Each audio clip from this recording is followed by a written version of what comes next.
ഇന്ന് നമുക്ക് സിമ്പിളായിട്ടൊരു മോരുകറി എങ്ങനെ ഉണ്ടാക്കുന്നതെന്ന് നോക്കാം. അതിനു വേണ്ടി തേങ്ങ, പച്ചമുളക്, വെളുത്തുള്ളി, ഒരു ചെറിയ കഷ്ണം ഇഞ്ചി, ചെറുതായിട്ട് കട്ട് ചെയ്ത ഓനിയൻ എടുത്തിട്ടുണ്ട്.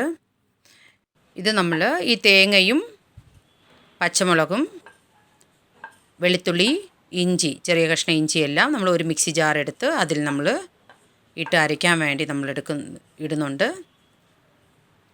തേങ്ങ, പച്ചമുളക്, വെളുത്തുള്ളി, ഇഞ്ചി, ഇച്ചിരി ഓനിയൻ ഇത്രയും ചേർത്ത് നമ്മൾ മിക്സിയിൽ നമ്മളിത് അടിച്ചെടുക്കണം. അതിന് വേണ്ടി 1 കപ്പ് തൈര് എടുക്കുന്നുണ്ട്. ഇതിൽ പാതി കപ്പ് തൈര് പകുതിയാണെങ്കിൽ നമ്മൾ ഇതിലൊഴിച്ച് മിക്സി ജാറിൽ ഒഴിച്ച് നമ്മൾ അടിക്കാൻ പോവുക. ഇത് ഒരടി അടിച്ചിട്ട് അതിൽ നമുക്ക് ഒരു 1/2 സ്പൂൺ ജീരകം ആഡ് ചെയ്യുക. ആഡ് ചെയ്തിട്ട് ബാലൻസ് തൈരും കൂടെ ചേർത്ത് നമ്മൾ മിക്സിയിൽ അടിച്ചെടുക്കുക. ഇത് അടിച്ചെടുത്തിട്ട് നമ്മൾ മാറ്റി വയ്ക്കുക. അത് കഴിഞ്ഞ് നമ്മൾ ഒരു ചട്ടി എടുക്കുന്നുണ്ട്. ഒരു മൺചട്ടിയാണ് ഞാൻ എടുക്കുന്നത്. ഇതിലാണെങ്കിൽ ചട്ടി ചൂടായ ഉടനെ അതിൽ വെളിച്ചെണ്ണ ആഡ് ചെയ്യുക. വെളിച്ചെണ്ണ ആഡ് ചെയ്തിട്ട് അതൊന്ന് ചൂടായി വന്നതിന് ശേഷം ഇതിലേക്ക് കടുക്, ഒരു 1/2 സ്പൂൺ കടുക് ആഡ് ചെയ്യാൻ പോവുക. വെളിച്ചെണ്ണ ചൂടായതിന് ശേഷം ഒരു 1/2 സ്പൂൺ കടുക് ആഡ് ചെയ്യുക. കടുക് ഒന്ന് പൊട്ടി വന്നതിന് ശേഷം ഇതിലേക്ക് നമ്മൾ കുഞ്ഞായിട്ട് കട്ട് ചെയ്ത് വെച്ചിട്ടുണ്ടല്ലോ ഓനിയൻ, കുഞ്ഞായിട്ട് കട്ട് ചെയ്ത് വെച്ചേക്കുന്ന ഉള്ളിയാണെങ്കിൽ നമ്മൾ ഓനിയൻ ആണെങ്കിൽ ഇതിലേക്ക് ആഡ് ചെയ്യാൻ പോവാം.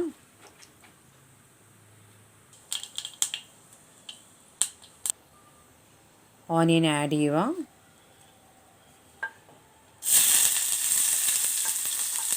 ഓനിയൻ ആഡ് ചെയ്ത് ഇതൊന്ന് നല്ലവണ്ണം നമ്മൾ വഴറ്റി കൊടുക്കണം. നല്ലവണ്ണം ഒന്ന് വഴറ്റി കൊടുക്കണം. വഴണ്ട് വന്നതിന് ശേഷം ഒത്തിരി കരിയാൻ പാടില്ല. ജസ്റ്റ് ഒന്ന് വഴണ്ട് വന്നതിന് ശേഷം വാടി കിട്ടിയ ഉടനെ നമ്മളിതിലേക്ക് എടുത്തു വച്ചേക്കുന്ന കറി ലീഫ് നമുക്ക് ആഡ് ചെയ്യണം.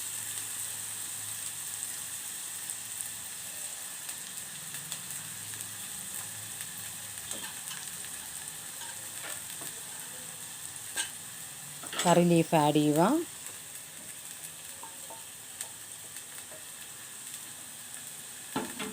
ഇതൊന്ന് ആഡ് ചെയ്തിട്ട് ഒന്ന് വഴറ്റി കൊടുക്കാം. ഇത് കഴിഞ്ഞിട്ട് അടുപ്പ് തീ ഒന്ന് ഓഫ് ചെയ്ത് വയ്ക്കണം. ഓഫ് ചെയ്ത് വച്ചിട്ട് വേണം നമ്മൾ അരച്ച് വച്ചേക്കുന്ന കൂട്ട് നമുക്കൊന്ന് ചേർക്കാൻ. തേങ്ങയും തൈരും ജീരകവും ഇഞ്ചി, പച്ചമുളക്, വെളുത്തുള്ളി ഇതെല്ലാം ചേർത്ത് നമ്മൾ ചെറിയ ഉള്ളി ചേർത്ത് അരച്ച് വെച്ചിട്ടുണ്ട്. ഇത് തീ ഓഫ് ചെയ്തിട്ട് വേണം നമ്മൾ ഇതിൽ ചേർക്കാൻ. ചേർത്തിട്ട് ഇതിലേക്ക് ആവശ്യത്തിനുള്ള ഒരു 1/2 സ്പൂണ് മഞ്ഞൾപ്പൊടി ആഡ് ചെയ്യുന്നുണ്ട്.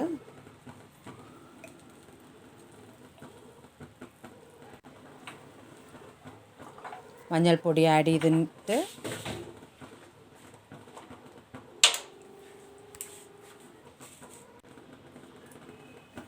ഇതിലേക്ക് നമുക്ക് കായപ്പൊടി ആഡ് ചെയ്യാം.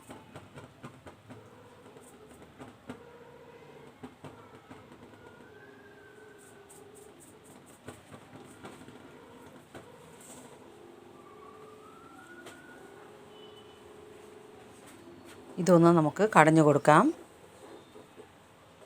കടഞ്ഞു കൊടുത്തേച്ച് നമ്മൾ തീ കുറച്ച് വെച്ചിട്ട് നമ്മൾ അടുപ്പ് പറ്റിച്ചിട്ട് തീ കുറച്ച് വെച്ച് നമുക്ക് ഇതൊന്ന് ചൂടാക്കിയെടുക്കാം.